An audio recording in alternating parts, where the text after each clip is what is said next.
ఆంధ్ర రాజకీయాల గురించి మాట్లాడాల్సి వచ్చినప్పుడు ఆంధ్ర రాజకీయాలు ఈ మధ్య వైవిధ్యంగా ఉన్నట్టుగా అనిపిస్తూ ఉన్నది.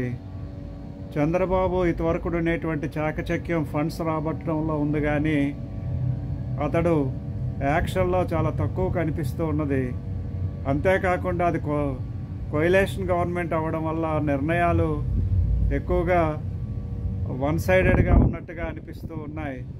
అంతేకాకుండా జగన్ భయము ఎక్కువగా కనిపిస్తున్నది. అతని మీదే ఎక్కువ నిర్ణయాలు తీసుకోవడం, అతను ప్రతిపక్ష హోదా గురించి మాట్లాడడం, లేదా అతను వెళ్ళినటువంటి మీటింగులకి గురించి మాట్లాడడం, లేకపోతే అతడు సారా కుంభకోణాల గురించి యాక్షన్ తీసుకోవడం, ఇదే జరుగుతున్నది. కానీ పరిపాలన మీద ఎక్కువ దృష్టి కేంద్రీకరించినట్టుగా అనిపించట్లేదు. I advise Chandrababu Naidu, you should concentrate more on administration.